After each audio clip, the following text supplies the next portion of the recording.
अस्सलामुअलैकुम, welcome back to the channel.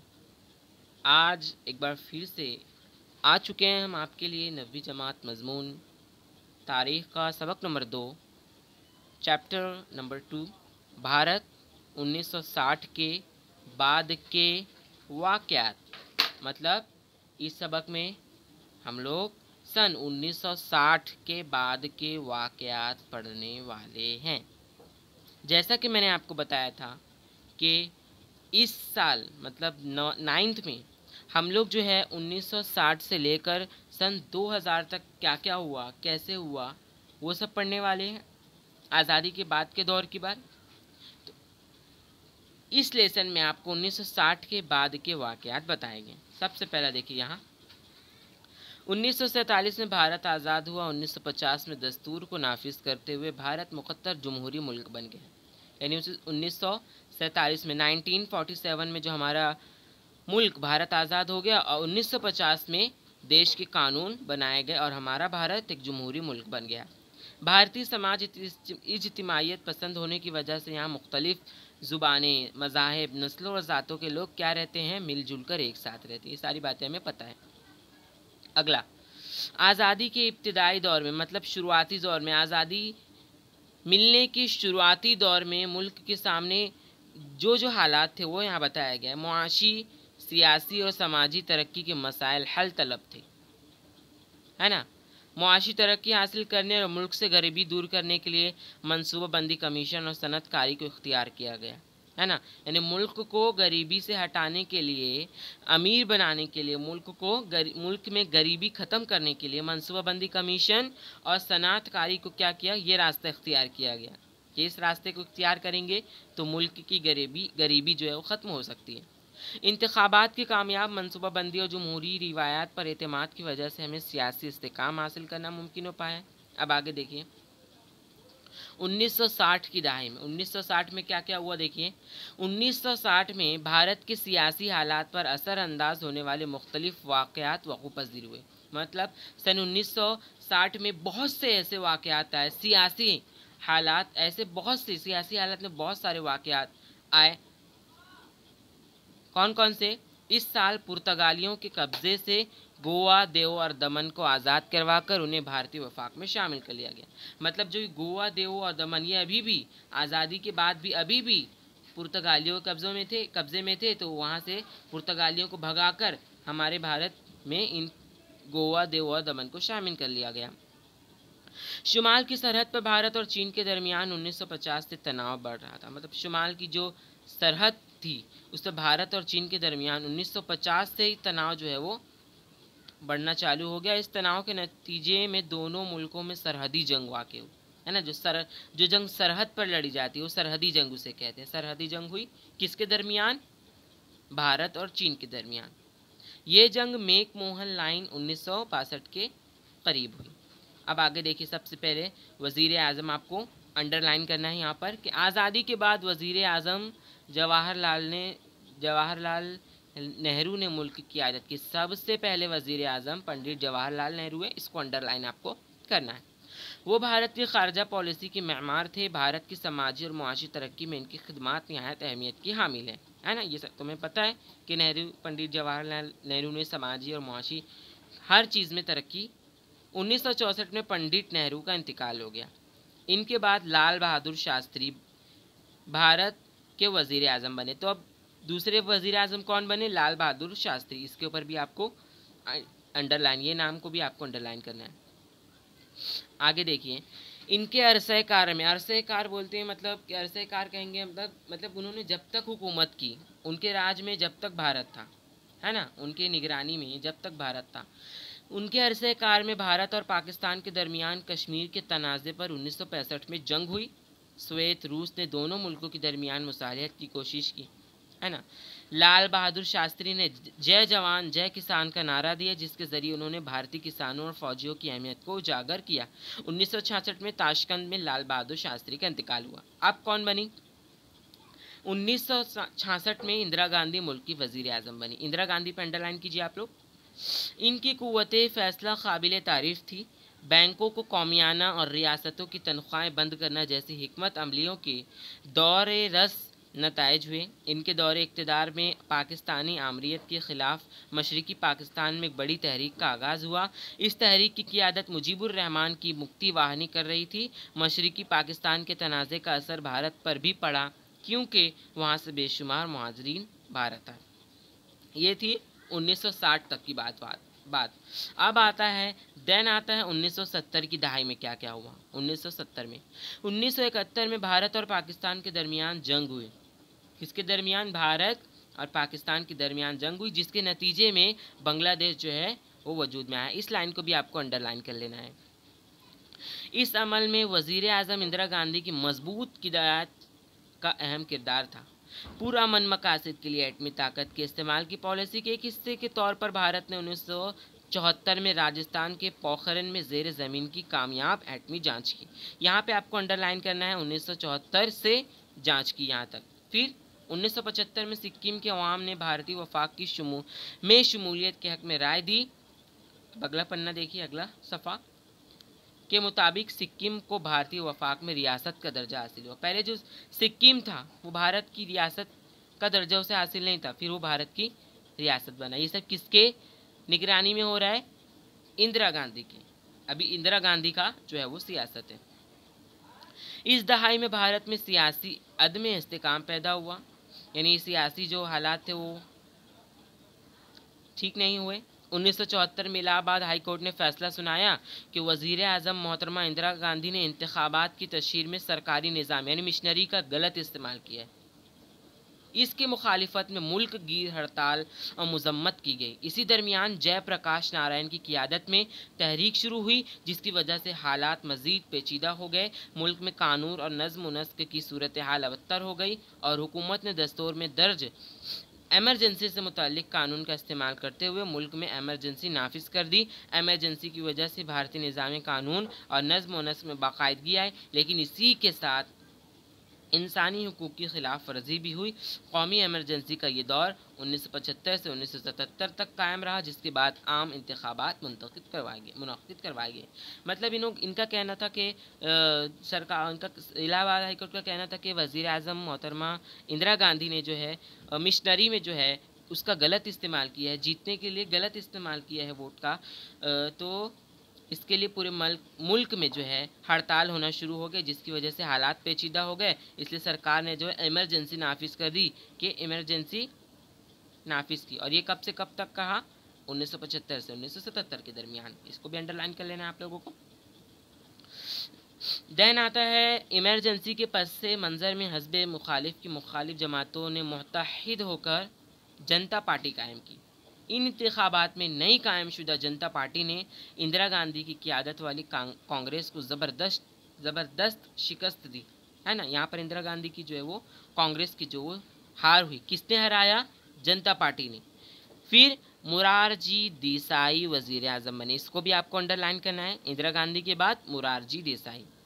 इनकी क़ियादत में जनता पार्टी की हुकूमत अपनी अंदरूनी इख्तिलाफ़ात की वजह से ज़्यादा दिनों तक कायम नहीं रह पाई, है ना। क्या हुआ इनके दौर में? मुरारजी देसाई के दौर में इनकी पार्टी के अंदर अपने ही कुछ अंदरूनी इख्तिलाफ़ात थे, जिसकी वजह से ये पार्टी कायम नहीं रह पाई। इनके बाद चरण सिंह वज़ीर आज़म बने, है ना। इसको भी अंडरलाइन कीजिए, चरण सिंह। इनकी हुकूमत की मुद्दत भी कलील है, कलील मतलब कम है। 1980 में दोबारा इंतखाबात हुए, दोबारा वोट दिया गया और मोहतरमा इंदिरा गांधी की क़ियादत में कांग्रेस दोबारा बरसरे इक़्तिदार आई। दो के बाद दोबारा, मतलब दो सरकार गिरने के बाद मोहतरमा इंदिरा गांधी फिर से हमारे भारत पर इनका बरसरे इक़्तिदार आए। दैन आता है 1980 की दहाई। 1960 हो गया, 1970 का हो गया, अब 1980 का। इस दहाई में भारतीय सियासी निज़ाम को मुख्तलिफ मसाइल का सामना करना। पंजाब में सिखों ने आज़ाद खालिस्तान के क़याम के मुतालबे के लिए तहरीक शुरू कर दी। इस तहरीक ने पूरी तशद्दुद शक्ल इख्तियार कर ली। इस तहरीक को पाकिस्तान की हिमायत हासिल थी। पाकिस्तान जो है इस तहरीक को हिमायत। 1984 में अमृतसर के सूरन मंदिर में पनाह गुज़ीर इंतहा पसंदों को बाहर निकालने के लिए भारतीय फ़ौज को भेजना पड़ा। मोहतरमा इंदिरा गांधी के मुहाफिज दस्ते के मुहाफिजीन ने इंतकाम उन्हें मौत के घाट उतार दिए। यहाँ पर क्या हुआ 1980 में कि मोहतरमा इंदिरा गांधी को मुहाफिज दस्ते के मुहाफिजीन ने उन्हें मौत के घाट हटा दिया। यहाँ लिखा हुआ इंतकामन, इंतकामन, इंतकाम लिया गया उनसे। इसी दहाई में शुमाल मशरिक में उल्फा तंजीम की क़ियादत में एक बड़ी तहरीक चली। 1984 में राजीव गांधी ने, मतलब इंदिरा गांधी के फ़ौरन बाद 1984 में उन्हीं के बेटे राजीव गांधी ने ज़माम इक़्तिदार में अपने हाथों में ले ली, मतलब इस देश का जो ज़माम इक़्तिदार था वो अपने हाथों में ले लिया। उन्होंने भारत की मईशियत और साइंस टेक्नोलॉजी के शोबों में इनकलाब लाने की कोशिशें की।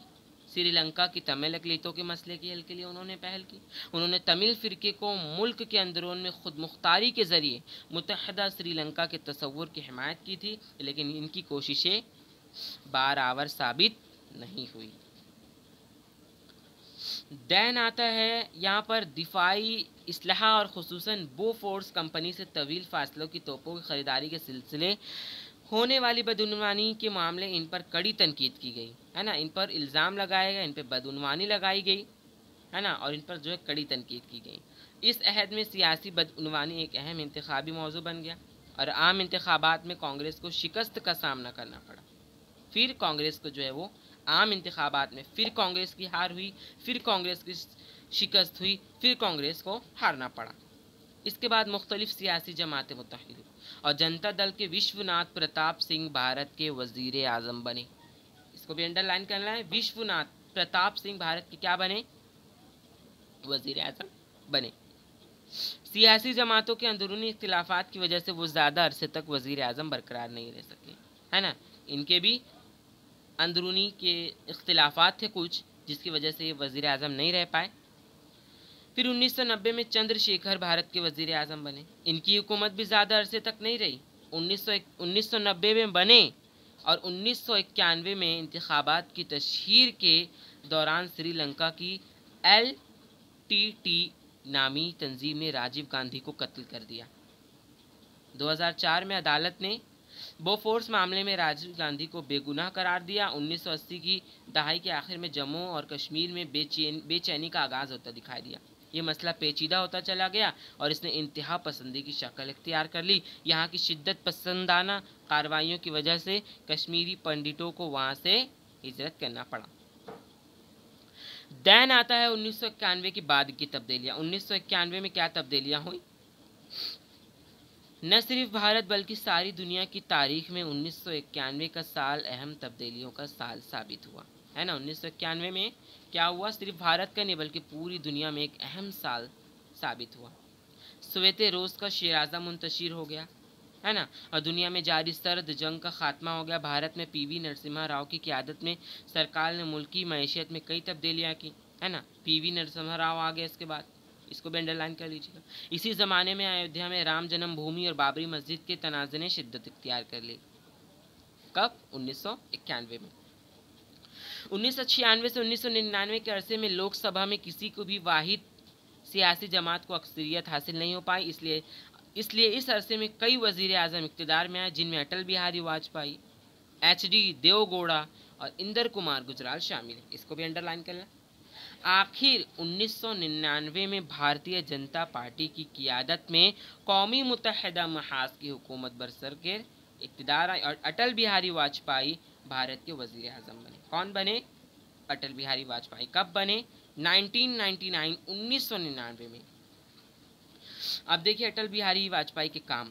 अटल बिहारी वाजपेयी ने पाकिस्तान के साथ गुफ्त व शनेत करने की कोशिश की, मतलब डिस्कस करने की कोशिश की, मामले को शांत करने की कोशिश की, लेकिन वो कामयाब ना हो सके। 1998 में भारत ने मज़ीद कई जौहरी तजुर्बात किए और जौहरी क़ुव्वत का हामिल मुल्क होने का ऐलान किया। 1999 में भारत और पाकिस्तान के दरमियान कश्मीर के तनाज़े पर कारगिल इलाके में जंग हुई। इसी जंग में भारत ने पाकिस्तान को शिकस्त दी, हरा दिया। दैन आता है भारतीय मईशियत की जदीदकारी, मुआशी खुद किफ़ालत और समाजी इंसाफ के साथ साथ समाजवाद पर मबनी समाज की तश्कील आज़ादी की बात से ही भारतीय मईशियत की खुसूसियत रही। भारत को सनत साजी के ज़रिए जदीदकारी और खुद किफ़ालत हासिल करना था। यहाँ पर आपको ज़्यादा पढ़ने वाला नहीं है। यहाँ पर देखिए 1991 में नरसिम्हा राव ने हुकूमत ने मुआशी इस्लाहात का आगाज़ किया। इन मुआशी इस्लाहात को मुआशी तौसीकारी लिबरलाइजेशन कहा जाता है ना। 1991 मेक के बाद होने वाली इन तब्दीलियों का जिक्र आलमकारी ग्लोबलाइजेशन के तौर पर भी किया जाता है। देन आता है साइंस और टेक्नोलॉजी। भारत ने खुद किफालत की जो मिसाई की, इनमें दो निहायत अहम वाक़यात का शुमार होता है। 1965 में शुरू होने वाले सबसे इनकलाब के बानी डॉक्टर MS स्वामीनाथन थे। उन्होंने नई साइंसी तकनीक के इस्तेमाल के ज़रिए अनाज की पैदावार में इजाफा किया। क्या किया इन्होंने? अनाज की पैदावार में इजाफा किया। किसका? साइंस के तरीके से। डॉक्टर वर्गीस कुरियन की दूध साजी को ऑपरेटिव तहरीक के तजुर्बे ने भारत में दूध की पैदावार में वसी पैमाने पर इजाफा किया। उसे इनकलाब अबियत या सफ़ेद इनकलाब कहा जाता है। अब आता है समाजी शोबे में तब्दीलियाँ। समाजी शोबे में क्या तब्दीलियाँ हुई वो आपको यहाँ पर बताया गया है। इसी दौरान भारत में समाजी शोबे में कई तब्दीलियाँ हुई। इनमें कुछ तब्दीलियाँ जो है ख़वातीन को खुद कफ़ील यानी बाइख्तियार बनाने से मुताल्लिक़ है, तो कुछ महरूम तबक़ात को तरक्की के लिए तस्लीम हिकमत अमलियों से मुताल्लिक़ है। 1975 में ख़वातीन को समाजी इंसाफ की ज़मानत और मंसूबों पर अमल आवरी कानून साजिश की गई, जिनमें इम्तना जहेज़ कानून, मुसावी तनख्वाह कानून और वगैरह शामिल है। 73वीं और 74वीं दस्तूरी तरमीम के ज़रिए मकामी इंतज़ामी इदारों में ख़वातीन के लिए नशिस्तें महफूज की गई। ये थे कुछ मेन पॉइंट्स मैंने जो आपको बताए यहाँ पर। तो देन आता है यहाँ पर आखिरी आप लोग देखें आलमकारी, है ना। आलमकारी भी आपको आता है, एग्ज़ाम में पूछा जाता है आलमकारी के बारे में, तो उसको आपको अच्छे से पैराग्राफ इसका पढ़ लेना है। अब ब्रिक्स यानी Brazil, Russia, India, China, south Africa, G20, बस ये आपको कुछ अहम टॉपिक से जो मैंने आपको बताया। आइंदा सबक में हम भारत को दरपेश चंद दाखिली मसाइल का मुताला करने वाले हैं। इस सबक के सवाल जवाब की वीडियो मैं डिस्क्रिप्शन में दे दूँगा, आप जाकर सवाल जवाब कंप्लीट कर सकते हैं अपना। वीडियो पसंद आई हो तो लाइक करना, चैनल पर नए तो सब्सक्राइब करना। बाय।